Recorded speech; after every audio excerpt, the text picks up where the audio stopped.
আসসালামু আলাইকুম, কেমন আছেন ভিউয়ার্স? আশা করি ভালো আছেন। দেশ ও দেশের বাইরে থেকে যারা ভিডিওটি দেখছেন সবাইকে জানাই আন্তরিক শুভেচ্ছা ও অভিনন্দন। তো ভিউয়ার্স, বন্ধ হয়ে গেল পায়রা বিদ্যুৎ কেন্দ্র। তো তার একটি অংশ 25শে মে বন্ধ হয়ে গিয়েছে। তো একটি অংশ বন্ধ হয়ে যাওয়ার পরে আমরা যে লোডশেডিং পেয়েছি, তো 1 ঘন্টা কারেন্ট যদি থাকে তো পরের 1.5 ঘন্টা থাকে না। তো একটি অংশ বন্ধ হয়ে যাওয়ার পরে আমরা যে লোডশেডিং পেয়েছি, তো আজ থেকে কিন্তু পুরাপুরি সেই পায়রা বিদ্যুৎ কেন্দ্র পুরাপুরি আজ থেকে বন্ধ হয়ে গিয়েছে। তো এটা ঠিক হইতে আনুমানিক 1 মাস সময় লাগবে। তো এটা বন্ধ হয়ে যাওয়ার কারণ, তারা যে এটা কিন্তু চলে কয়লা দিয়ে। তো যেখান থেকে তারা কয়লা উৎপাদন করে সেখানে অনেক টাকা তারা বাকি রেখেছে।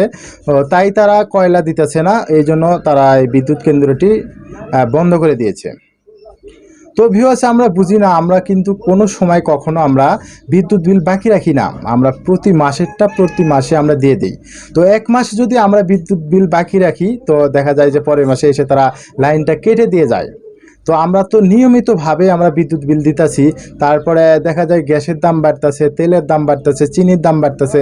তো যখন যেটা বলতেছে আমরা জনগণ কিন্তু সেটাই মেনে নিতেছি। তো সেইভাবে আমরা সেটা কিনতেছি, সব ঠিকভাবে আমরা টাকা পয়সা দিতেছি। তারপরেও তাদের এত ঋণে পড়লো কী জন্য আমরা জানি না, বুঝতে পারতেছি না। এইভাবে তারা কেন ঋণে পড়লো? এই টাকাগুলো তারা কি করে? আমরা যে বিদ্যুৎ বিল দেই, এই টাকাগুলো তারা কোথায় দেয়, কি করে এটা?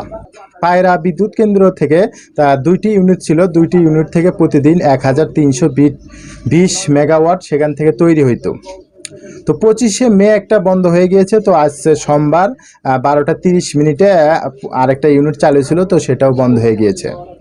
তো জানা গেছে যে এই ইউনিট বন্ধ হয়ে যাওয়ার কারণে ঢাকা, খুলনা এবং সারা বাংলাদেশ আরও বেশি লোডশেডিং হবে, আজ থেকে শুরু হবে।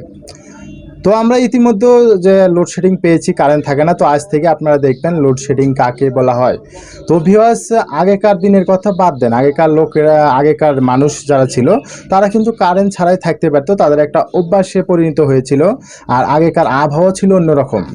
আর এখন বর্তমান দেখেন যে যেভাবে তাপমাত্রা বেড়ে চলছে, তার ভিতরে নাই কারেন্ট, বিদ্যুৎ নেই। তো ভিউয়ার্স, অবস্থা বুঝেন। ফ্যান ছাড়া কিন্তু এখন থাকা যায় না, এসি ছাড়া থাকা যায় না। তো ভিউয়ার্স, কি বলবো, বলার মতো ভাষা নাই। তো আপনার এলাকায় কেমন লোডশেডিং হইতেছে অবশ্যই কমেন্ট করে জানিয়ে দেবেন। তো আজকের মতো এখানে শেষ, পরবর্তীতে আবার দেখা হবে যে কোনো নতুন ভিডিও নিয়ে আপনাদের সামনে হাজির হব। আর যারা আমার চ্যানেলটি সাবস্ক্রাইব করেন, অবশ্যই নিত্য নতুন নিউজ পেতে আমার চ্যানেলটি সাবস্ক্রাইব করে রাখবেন। খুদা হাফেজ।